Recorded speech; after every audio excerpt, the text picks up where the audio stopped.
风送爽，月圆花好，万家团聚，共度良宵。观众朋友们，大家中秋好！在此，我祝愿电视机前的观众朋友中秋快乐，团圆欢乐。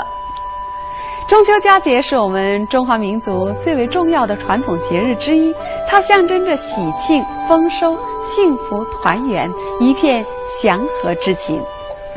悠久以来，中秋之夜，人们最期待的就是悬挂在碧空玉宇中的一轮明月，天上一轮才捧出人间万幸，仰面看。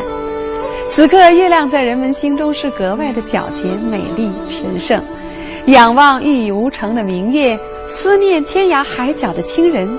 中秋佳节倍思亲，历代文人雅士骚人墨客，每当丹桂飘香，明月当空，诗兴浓浓，留下了无数咏月、颂月、文化名篇和美好的民间故事。今年中秋，我们电视说场呢，特地全新创作了以月亮为主题的特辑《此曲只迎天上有》电视评弹艺术片赏析，作为中秋佳礼，奉献给电视机前的观众朋友，愿大家喜欢。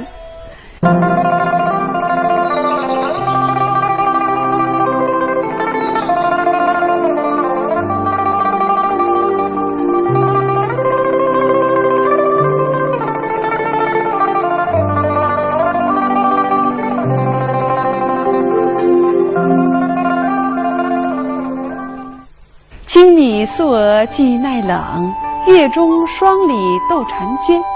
寂寞嫦娥舒广袖，万里长弓且为忠魂母。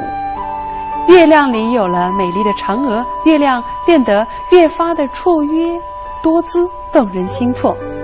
有了嫦娥，便有了玉兔、桂树、广寒宫，月亮更增添了神秘的色彩。嫦娥奔月这个美丽的古老神话，是人们赏月时自然的联想和永恒的话题。星月交辉晚风轻，融融月色白如银。这是评弹作家郁小婷最新作词的弹词对唱开篇《嫦娥奔月》中的开头两句，就是不听唱，仅仅从词面上来看，已经充满中秋的无限意境了。开篇不仅写得美，而且演唱者唱得更为动人。这首开篇由蒲建东运用柔糯的徐调，和陈演运用百般动听的女声讲调来交相对唱，十分和谐，唱出了这首开篇的美好情感，令人喜欢。请您欣赏，细细品味。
月色的是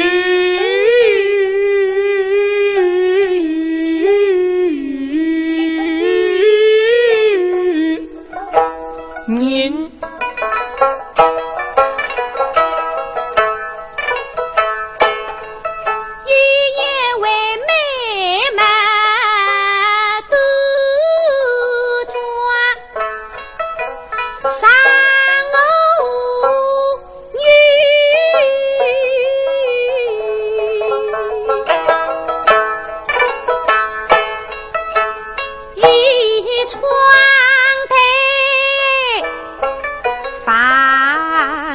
车辆神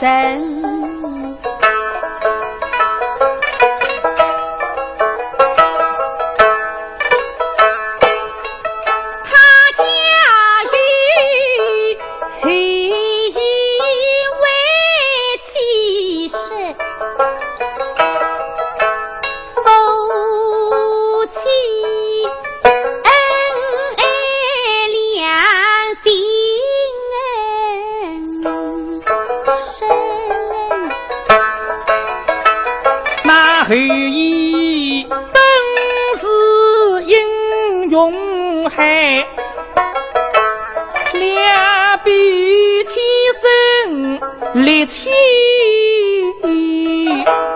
劲。当年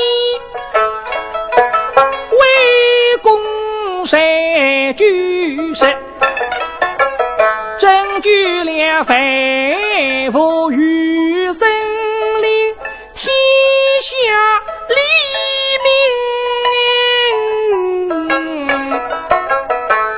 喜欢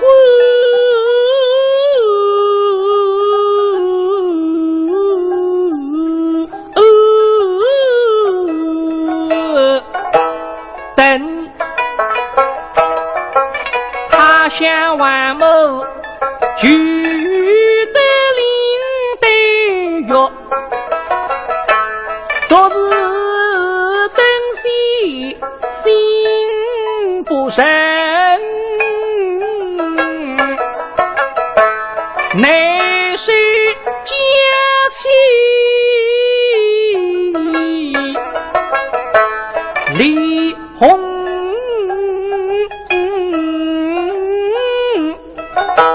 神把领带家与一妻子，好好正然背当心，违反还与离家去。山路是都是一空大，对勾灯，他推窗把明月。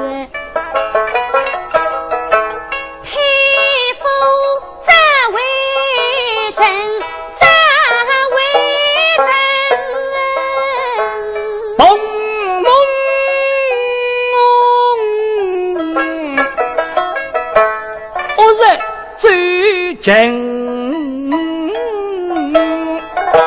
身，他随着礼记来为兵，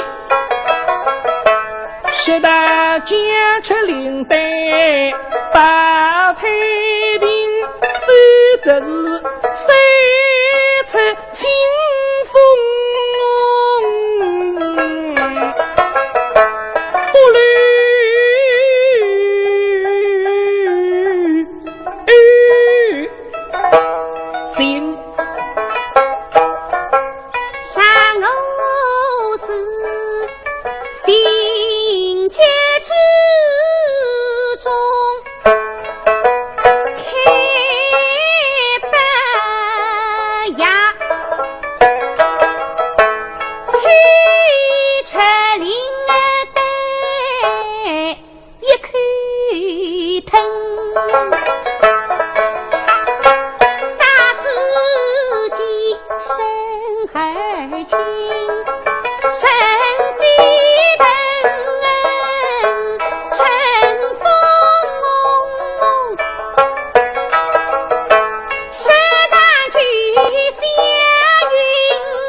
山路是他送赐，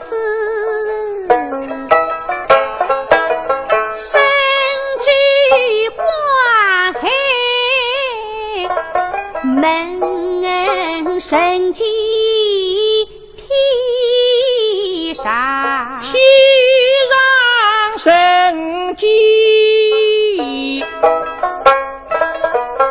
连理分。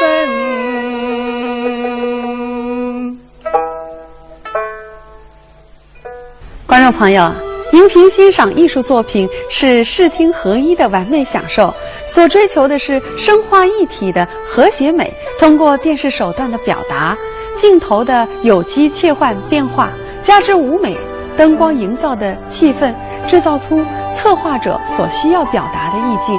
在中秋特辑中，导演意图聚集的都是江南姑苏的元素，如竹帘、青竹、香炉、焚香、古琴和苏式木兰，以及一蓬蓬的茉莉花。在夜蓝色的映衬下，明月相伴，让您听来是格外悠扬。起起声声，声声起起，把您带到了悠悠飘仙的宇宙之中。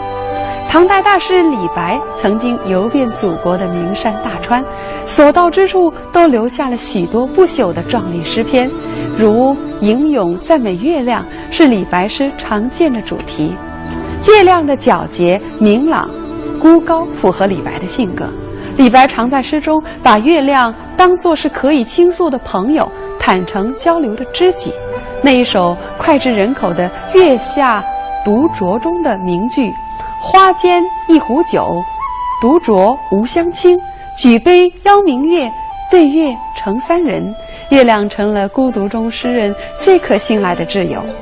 传说李白之死是因为泛舟采石江山，醉眼朦胧中看到江中的月亮，忍不住下水捉月，才溺水身亡。下面播放的开篇《太白迎月》最后一句“奇经捉月葬尸魂”，说的就是这个故事。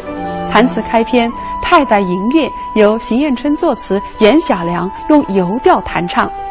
李白是一位浪漫主义的诗人，当您欣赏袁小良弹唱这首开篇的时候，你会发现他的琵琶伴奏十分的花俏，也许是吻合了浪漫主义的色彩吧。好，下面请大家一起来欣赏。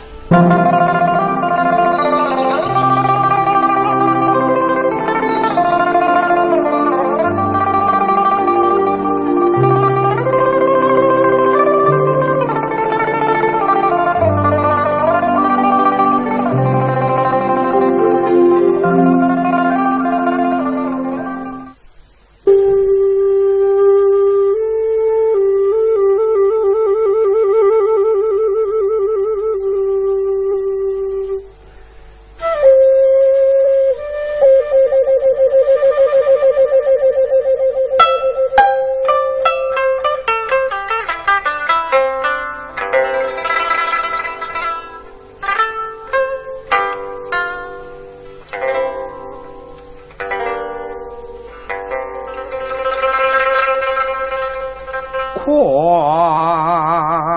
狗空中，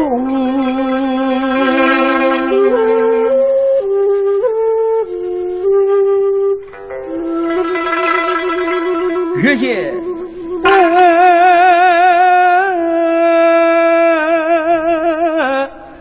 人。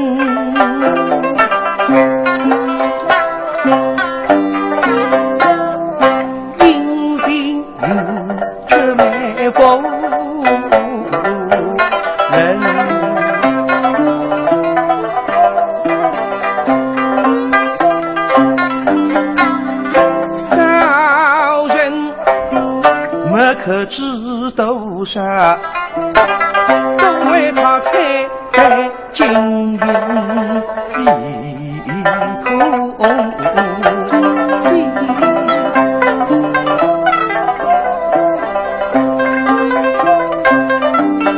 大胆的心里他不世上今月是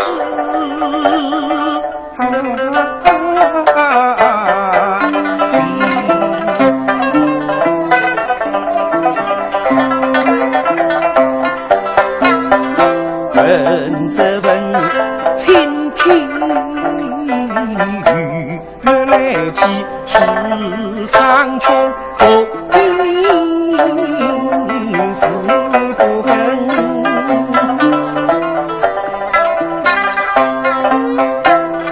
里这里青天中大绿勾月，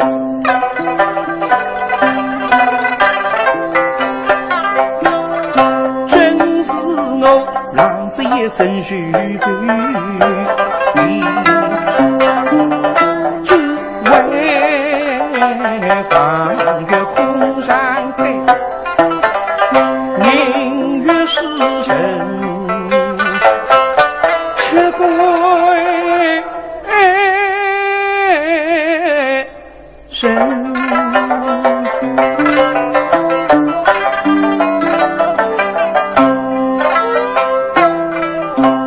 又让青天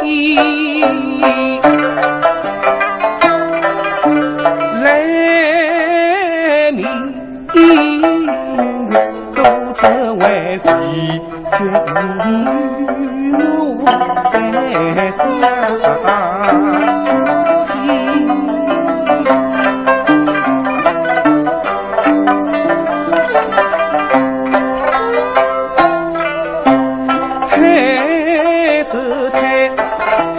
身配明月不空，上句都月为谁？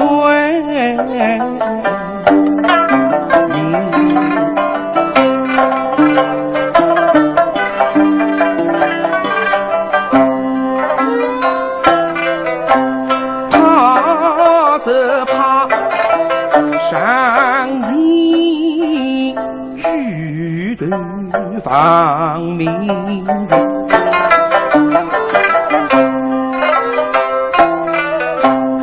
预计上兵情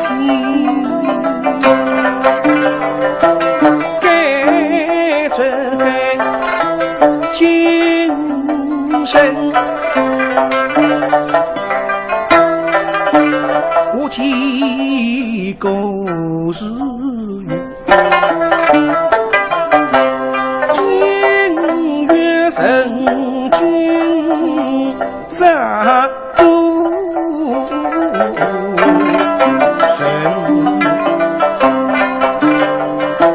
喜则喜，明月清风，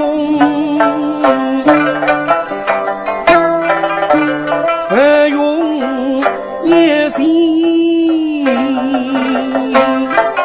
美。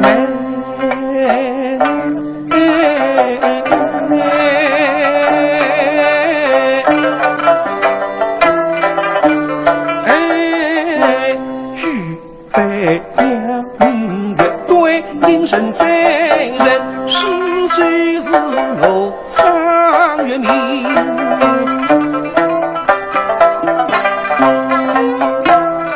白日月光，是在金针，里吹风吹清月明，令人儿月下不归去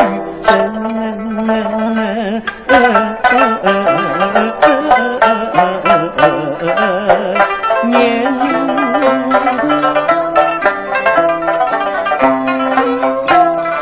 也得风沙里踏奔，明月是谁？世事问答头来是地中做月长是问。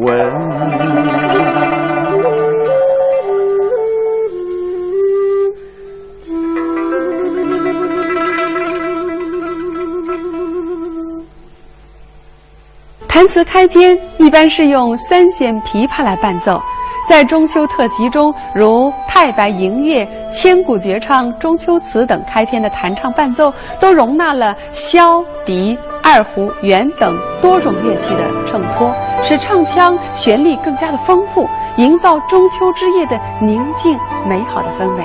特别是在《千古绝唱·中秋词》这首开篇的弹唱中，更能品味到这一点。月有阴晴圆缺，人有悲欢离合，大家一听就知道这是苏东坡的名句。古往今来，以中秋为题的诗词不可胜数，然而却从未有一首能够像苏东坡《水调歌头·中秋》那样流传广泛、影响深远，被公认为千古绝唱。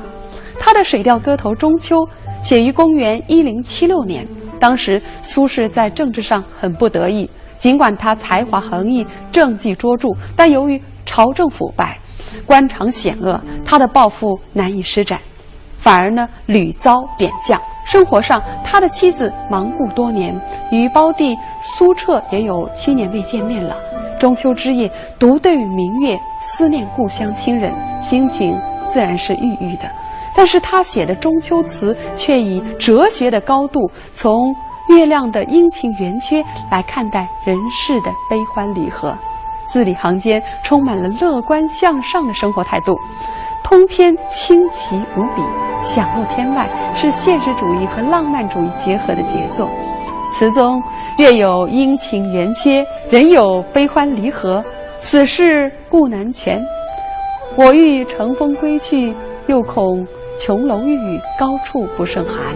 但愿人长久，千里共婵娟等佳句令人叫绝。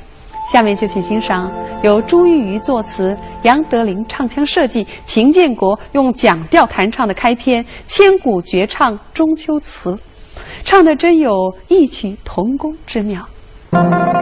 知蜂堂蜂胶出众的品牌来源于千万个用户心中的信赖，知蜂堂蜂胶优异的口碑反映出无数消费者亲身的受益。佳节送礼送健康，健康好礼知蜂堂。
中山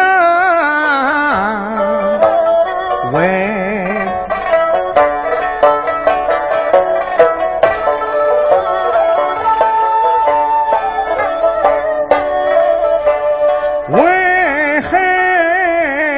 后人风不绝，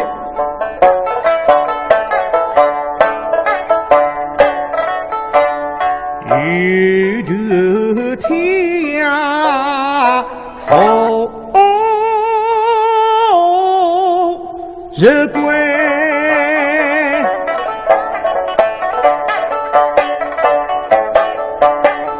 一个乡。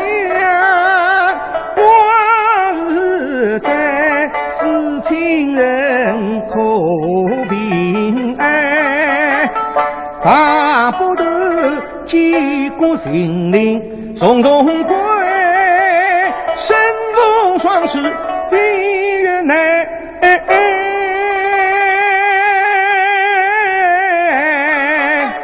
心内明月大我美，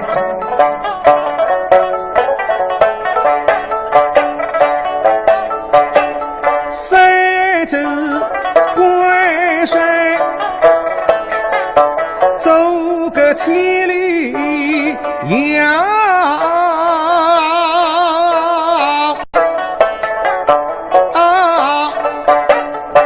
但愿得共对如旧莫轻回，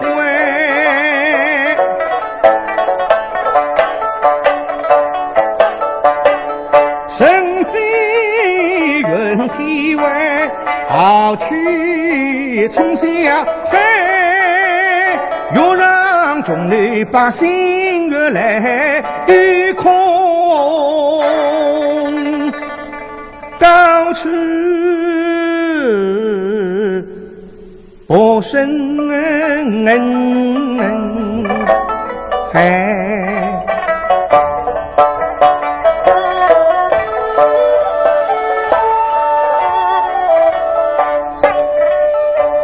水的沟里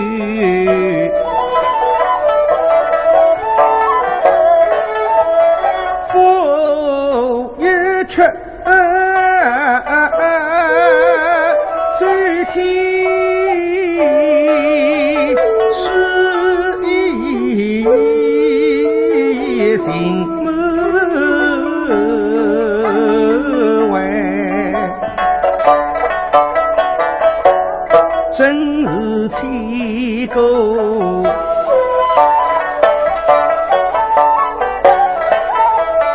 谁唱中去是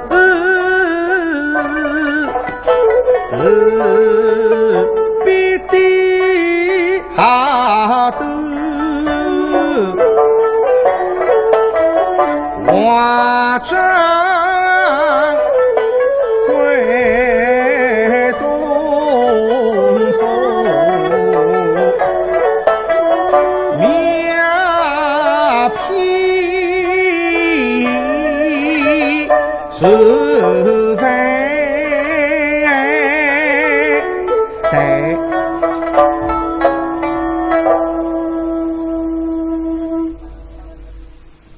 古人云：径山纳凉，临水观月。在苏州，中秋赏月最佳去处莫过于石湖了。石湖风景区位于苏州西南近郊，离古城约7公里。石湖紧靠上方山，依山傍水，风光秀丽。石湖曾是吴越春秋时期吴王王室游苑，也是吴越相争的古战场所在地。悠久的历史留下了许多名胜古迹。石湖之所以成为赏月胜景，主要是由于它有一座连接山与湖的石桥——行春桥。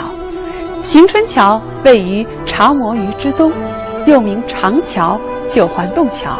桥上石栏坚固，可见游人歇息。桥面石板光滑平展，桥下九洞相连，湖水跃动而出。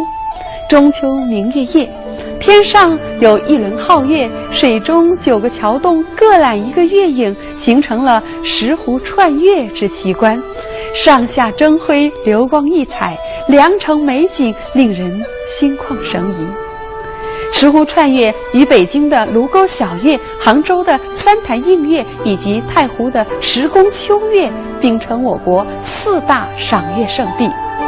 苏州人石湖观月习俗大约始于元代，至明初已约定俗成，从此一直沿袭至今。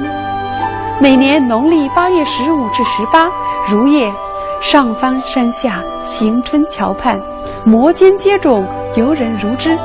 观众朋友，今晚当您在石湖走月亮时，如能欣赏由张丽华用立调弹唱的《石湖观月》这首开篇，定会让您心旷神怡，月更亮，情更深。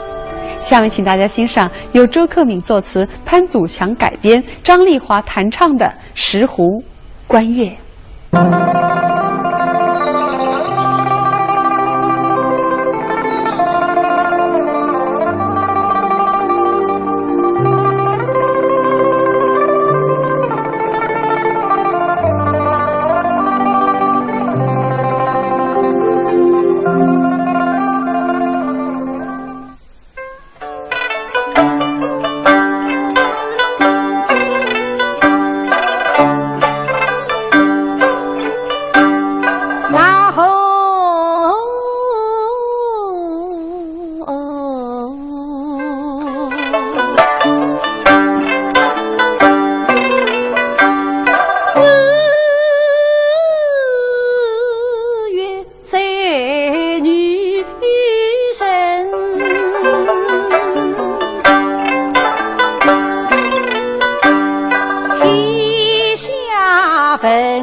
啥是精神？好的委屈都心去，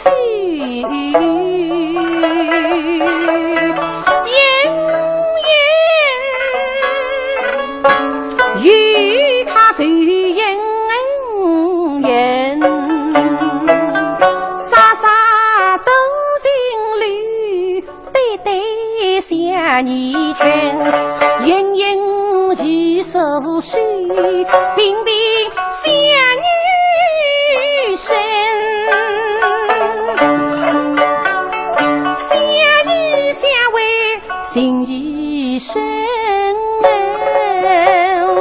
官月色画中人，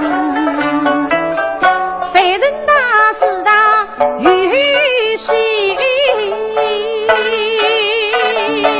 谁理那不下来音？临家时他名声响，后生西宫同生。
观众朋友，中秋特辑词曲只应天上有电视评弹艺术片赏析就播放到这儿。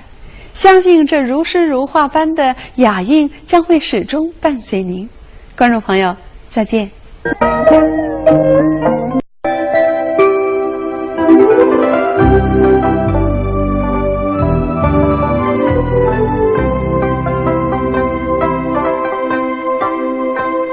清风送爽，月圆花好，万家团聚，共度良宵。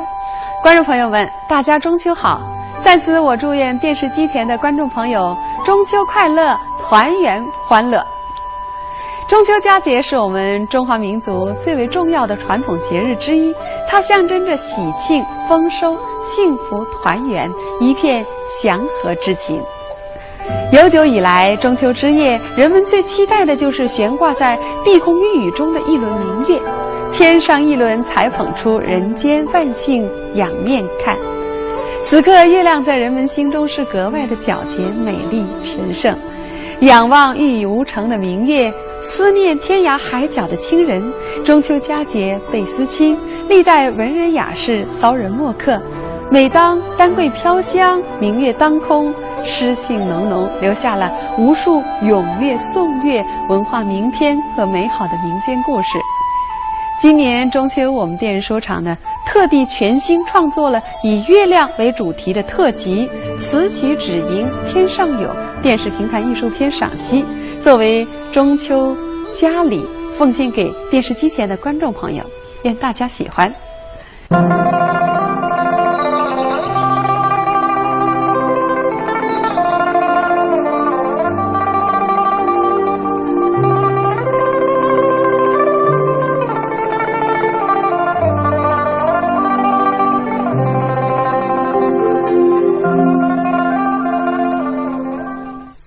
青女素娥俱耐冷，月中双鲤斗婵娟。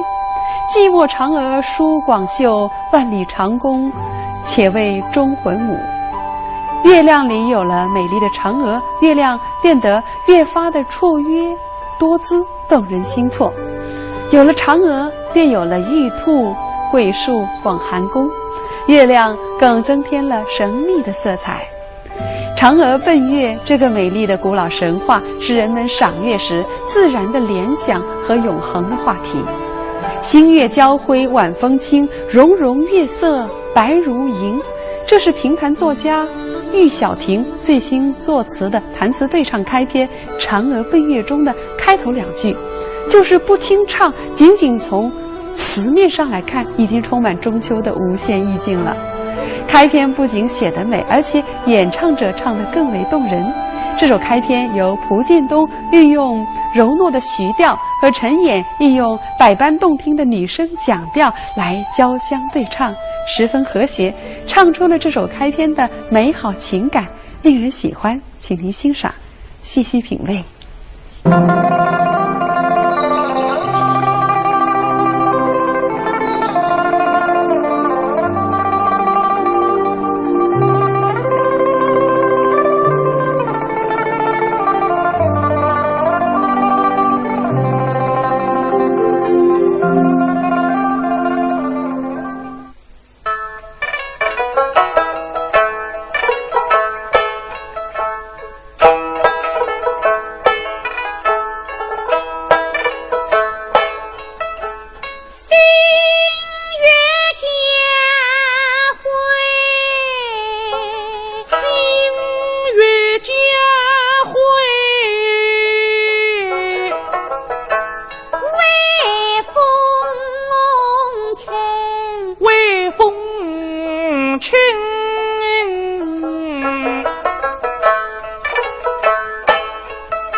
月色的是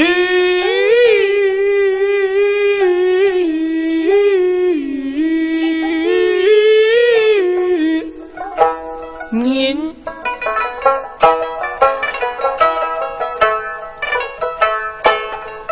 一夜为美满都抓上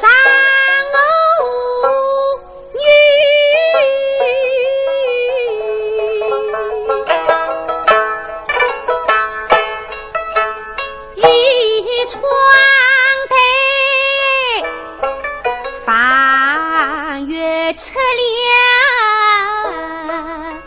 声，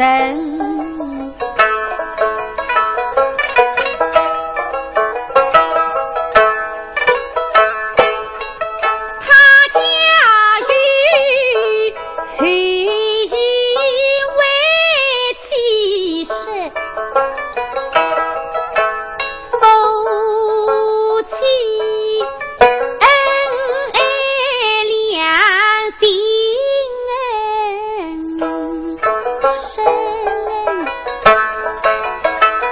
那后羿本是英勇汉，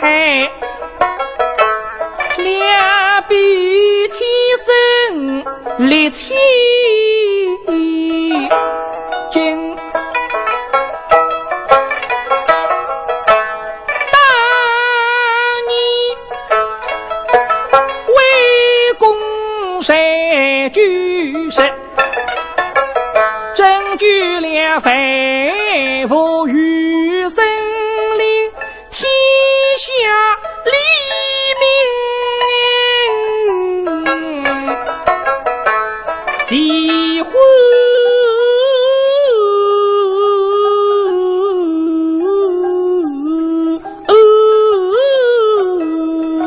下太空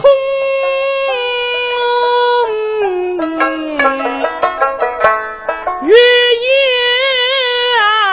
冷，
众朋友，荧屏欣赏艺术作品是视听合一的完美享受，所追求的是声画一体的和谐美，通过电视手段的表达，镜头的有机切换变化，加之舞美灯光营造的气氛，制造出策划者所需要表达的意境。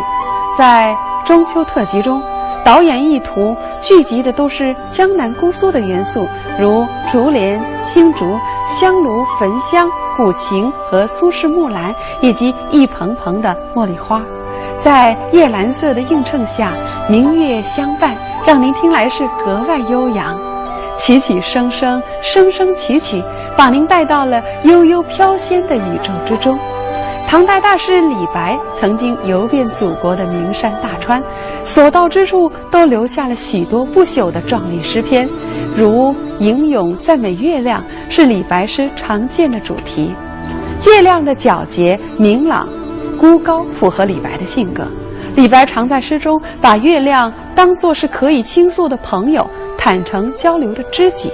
那一首脍炙人口的《月下独酌》中的名句花间一壶酒，独酌无相亲，举杯邀明月，对月成三人。月亮成了孤独中诗人最可信赖的挚友。传说李白之死是因为泛舟采石江山，醉眼朦胧中看到江中的月亮，忍不住下水捉月，才溺水身亡。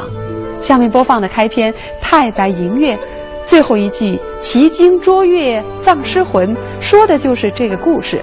弹词开篇《太白迎月》由邢彦春作词，原等他乡万亩聚得林对月，昨日灯西心不深，乃是佳期李红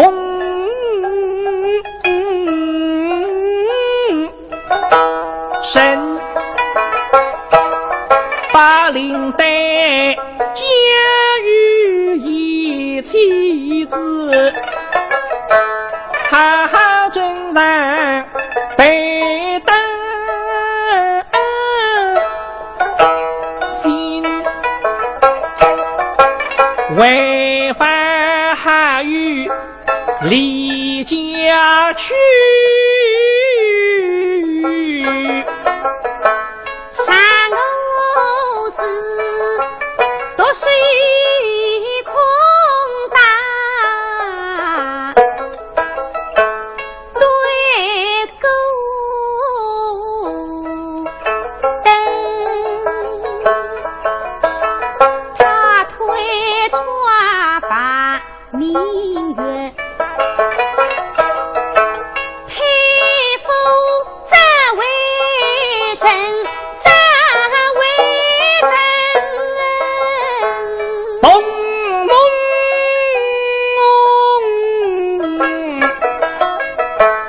我在最真身，他随着李记来为兵，使得坚持领带保太平，否则是谁出清风，不虑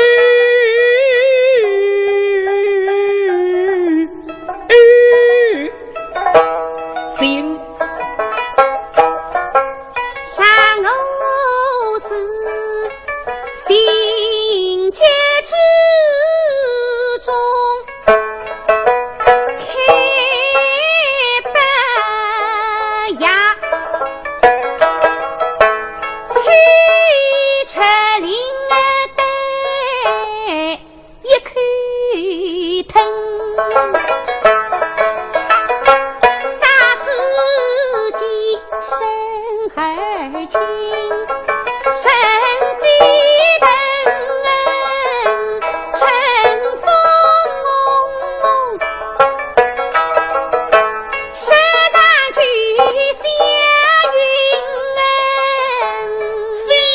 小良用游调弹唱。李白是一位浪漫主义的诗人，当您欣赏袁小良弹唱这首开篇的时候，您会发现他的琵琶伴奏十分的花俏，也许是吻合了浪漫主义的色彩吧。好，下面请大家一起来欣赏。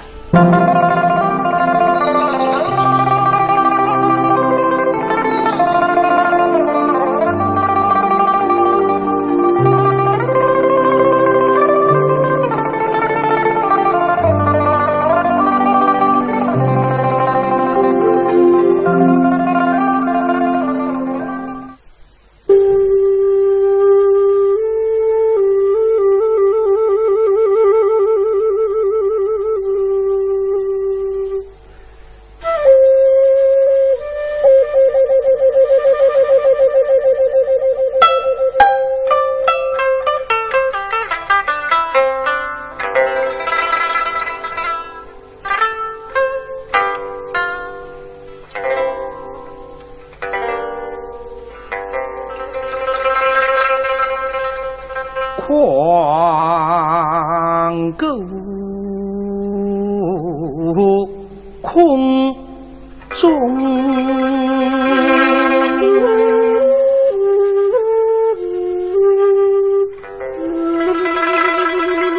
月夜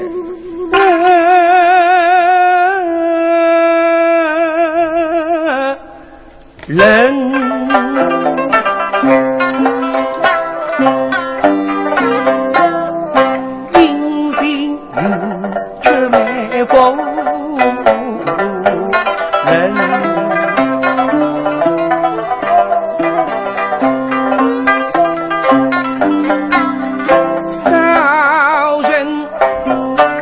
可知斗上，都为他彩带金云飞空行。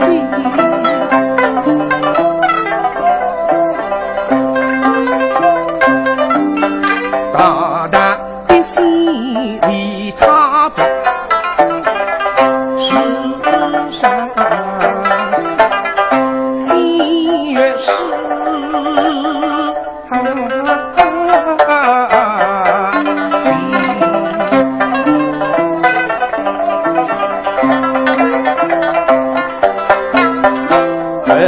这问青天雨来起，世上穷后兵是不分。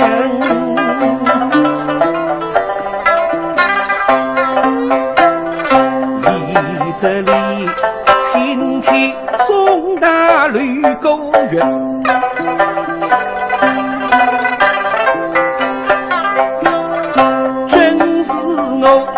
这一生许对于明月思念故乡亲人，心情自然是郁郁的。但是他写的中秋词却以哲学的高度，从月亮的阴晴圆缺来看待人世的悲欢离合，字里行间充满了乐观向上的生活态度，通篇清奇无比，享若天外，是现实主义和浪漫主义结合的杰作。词中月有阴晴圆缺，人有悲欢离合，此事故难全。我欲乘风归去，又恐琼楼玉宇，高处不胜寒。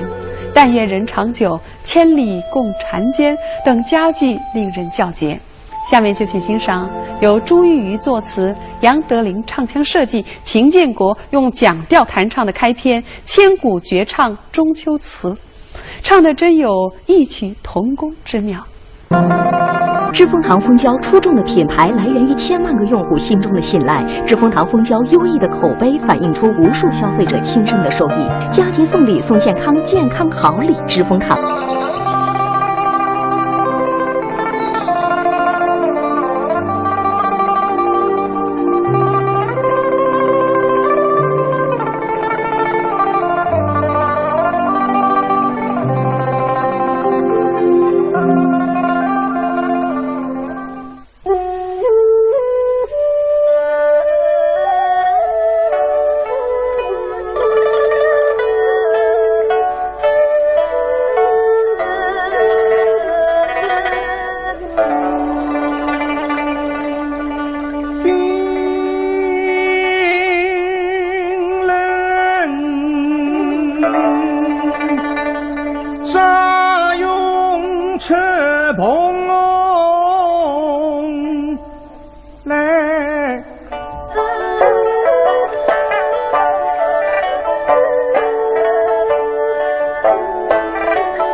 何用杀人中？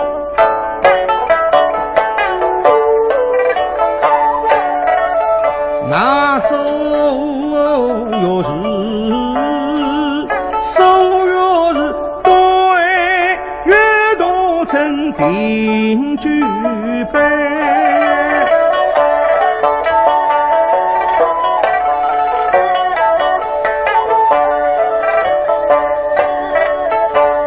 开里向后生在莫。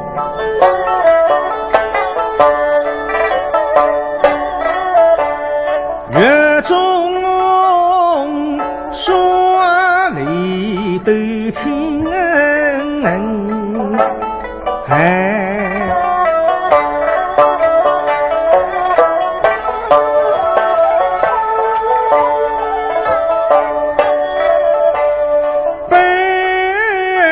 虎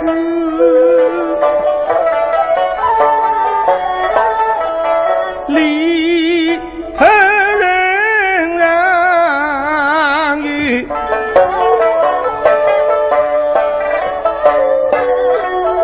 阴灵有却月人为太人机许少里都中山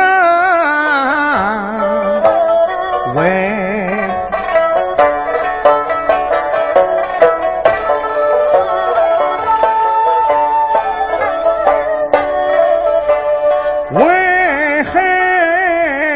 受人风不绝，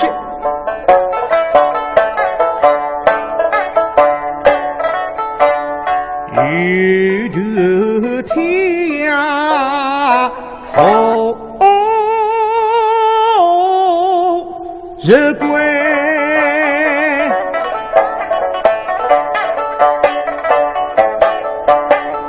一个想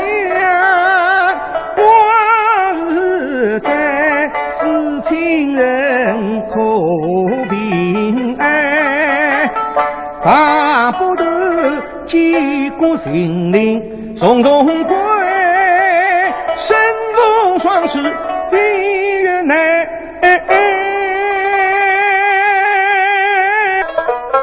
连理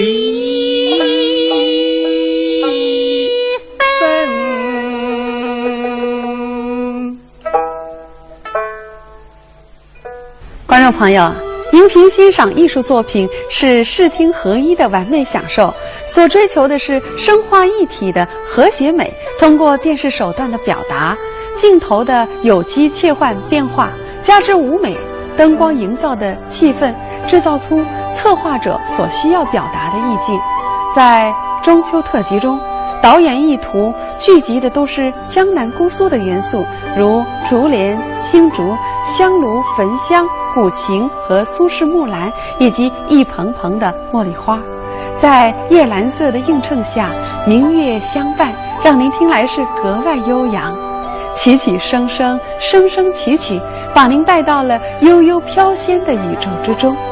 唐代大诗人李白曾经游遍祖国的名山大川，所到之处都留下了许多不朽的壮丽诗篇，如吟咏赞美月亮是李白诗常见的主题。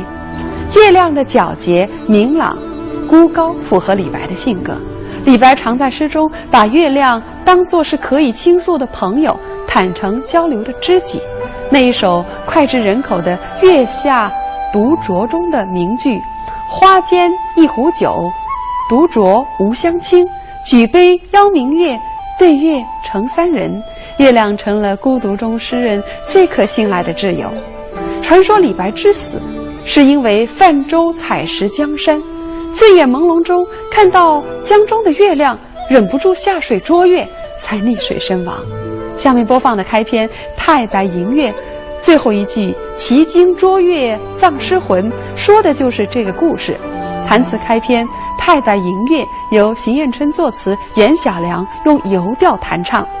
李白是一位浪漫主义的诗人。当您欣赏袁小良弹唱这首开篇的时候，您会发现他的琵琶伴奏十分的花俏，也许是吻合了浪漫主义的色彩吧。好，下面请大家一起来欣赏。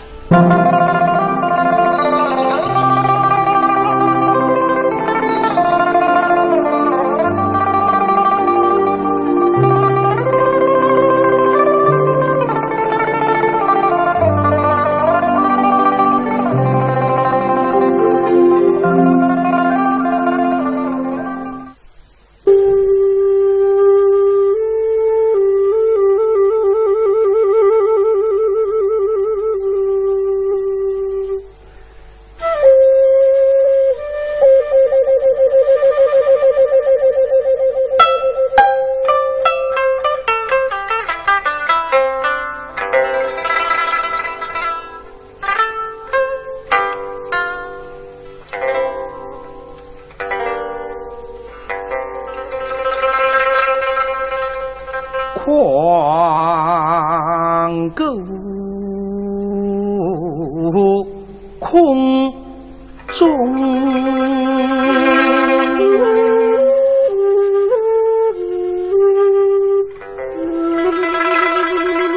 月夜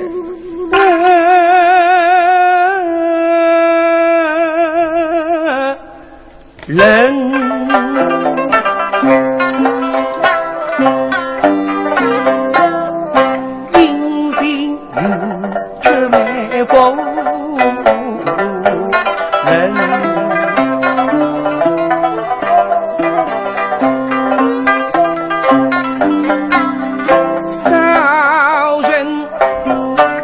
可知多少，都为他采得金银飞空心。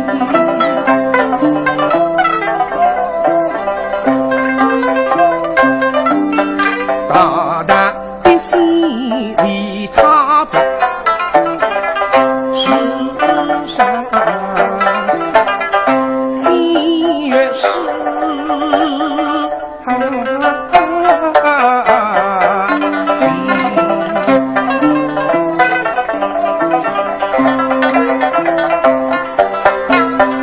问则问，倾听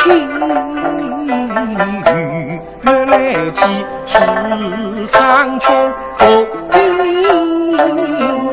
是不分。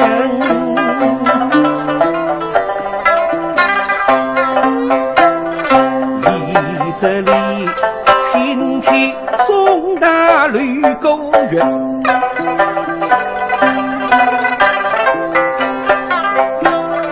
真是我浪子一生虚飞，只为放月空山开，明月是。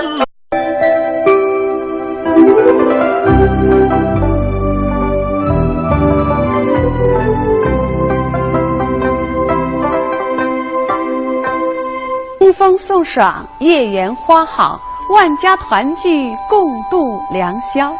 观众朋友们，大家中秋好！在此，我祝愿电视机前的观众朋友中秋快乐，团圆欢乐。中秋佳节是我们中华民族最为重要的传统节日之一，它象征着喜庆、丰收、幸福、团圆，一片祥和之情。悠久以来，中秋之夜，人们最期待的就是悬挂在碧空玉宇中的一轮明月。天上一轮才捧出人间万姓仰面看。此刻，月亮在人们心中是格外的皎洁、美丽、神圣。仰望玉宇无成的明月，思念天涯海角的亲人。中秋佳节倍思亲，历代文人雅士骚人墨客。每当丹桂飘香，明月当空，诗兴浓浓，留下了无数咏月、颂月、文化名篇和美好的民间故事。今年中秋，我们电视说场呢，特地全新创作了以月亮为主题的特辑《此曲只应天上有》电视评弹艺术片赏析，作为中秋佳礼，奉献给电视机前的观众朋友，愿大家喜欢。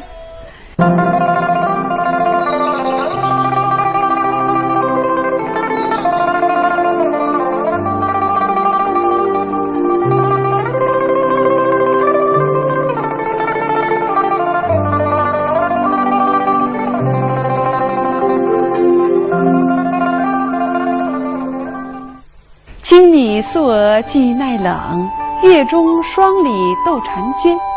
寂寞嫦娥舒广袖，万里长弓且为忠魂舞。月亮里有了美丽的嫦娥，月亮变得越发的绰约多姿，动人心魄。有了嫦娥，便有了玉兔、桂树、广寒宫，月亮更增添了神秘的色彩。嫦娥奔月这个美丽的古老神话，是人们赏月时自然的联想和永恒的话题。星月交辉晚风轻，融融月色白如银。这是评弹作家玉晓婷最新作词的弹词对唱开篇《嫦娥奔月》中的开头2句，就是不听唱，仅仅从词面上来看，已经充满中秋的无限意境了。开篇不仅写得美，而且演唱者唱得更为动人。这首开篇由蒲建东运用柔糯的徐调和陈演运用百般动听的女声讲调来交相对唱，十分和谐，唱出了这首开篇的美好情感，令人喜欢。请您欣赏，细细品味。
月色的是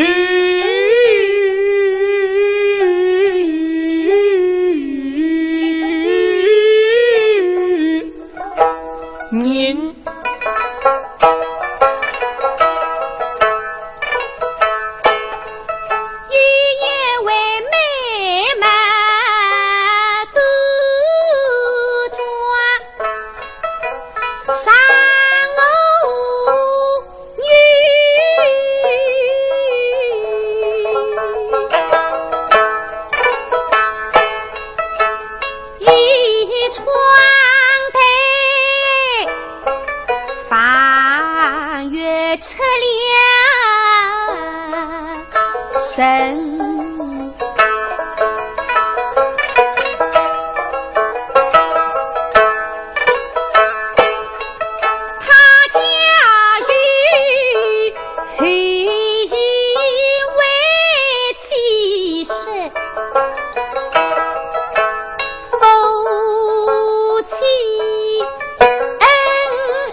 后羿本是英勇汉，两臂天生力气劲，当年围攻山巨石，证据了反复与生灵，天下黎明，喜欢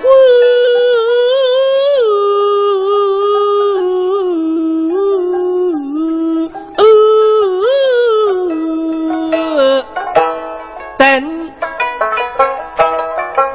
他乡万某举得领得约，昨日登西心不神，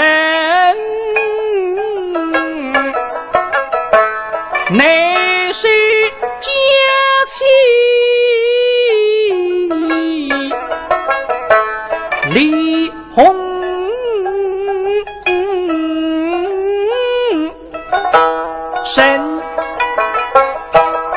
把领带嫁与一妻子，他正然被担心，违反还与离家去。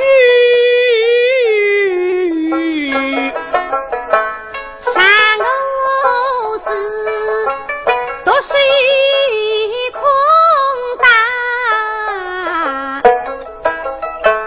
对勾灯，他推穿把明月。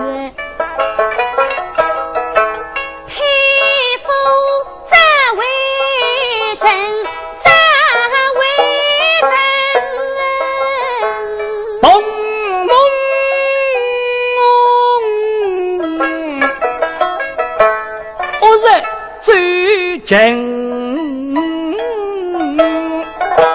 神，他随着礼记来为兵，使得坚持领带把太平，否则是谁出清风。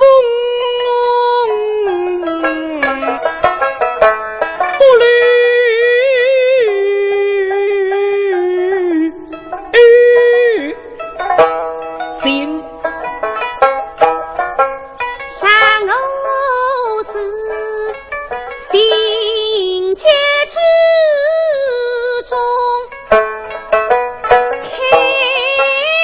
白牙，催车铃带一口疼。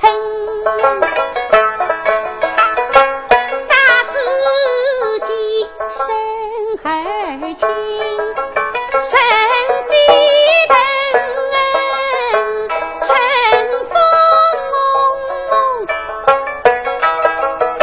石上去下云，飞下太空。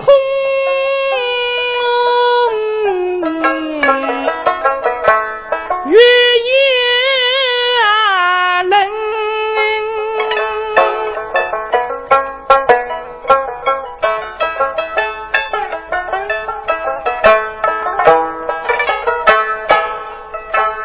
口里夫妻内在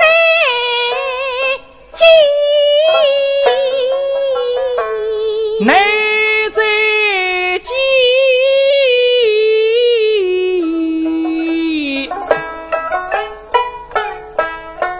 山偶是他从此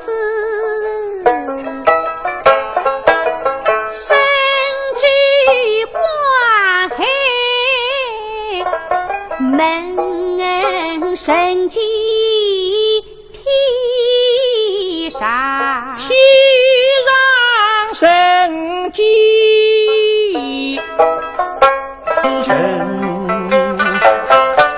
却不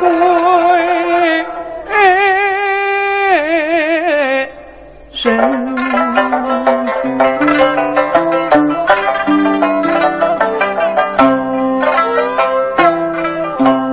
又让倾听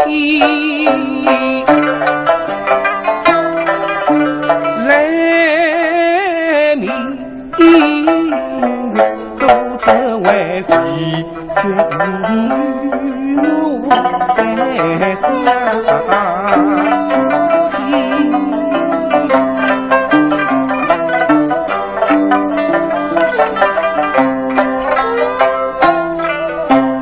太子太神配明月不空，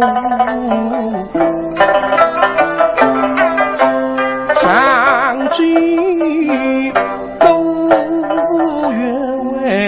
水。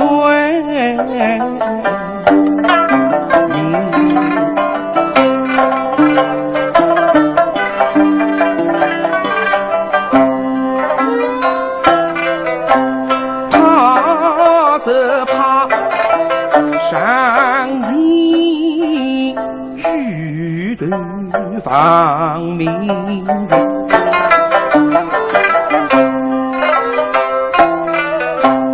预计上兵情该这该精神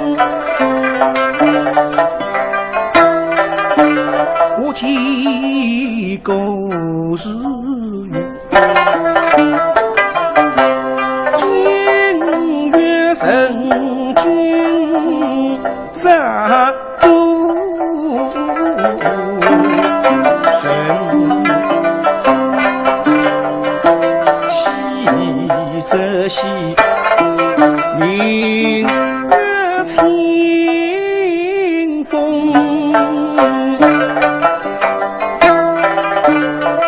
用夜行美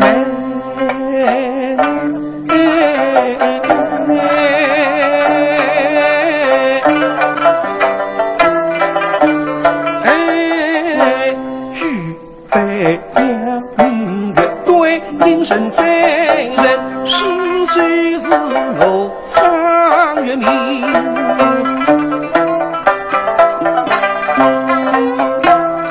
白日月光是在金针里吹风吹吹月明令人儿月下不归去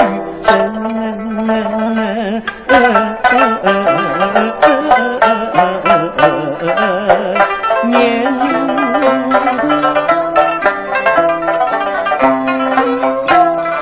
也得风沙里踏奔明月是谁世事问大头乃是地中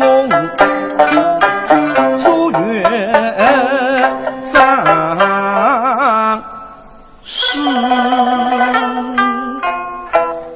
问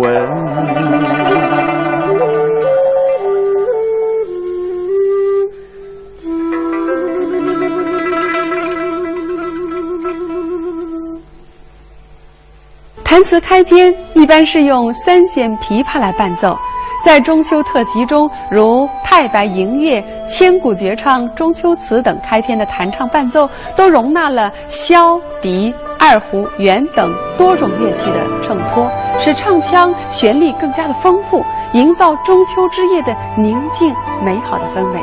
特别是在《千古绝唱·中秋词》这首开篇的弹唱中，更能品味到这一点。月有阴晴圆缺，人有悲欢离合，大家一听就知道这是苏东坡的名句。古往今来，以中秋为题的诗词不可胜数，然而却从未有一首能够像苏东坡《水调歌头·中秋》那样流传广泛、影响深远，被公认为千古绝唱。他的《水调歌头·中秋》写于公元1076年，当时苏轼在政治上很不得意，尽管他才华横溢、政绩卓著，但由于朝政腐败、官场险恶，他的抱负难以施展，反而屡遭贬降。生活上，他的妻子忙故多年，与胞弟苏辙也有7年未见面了。中秋之夜，独对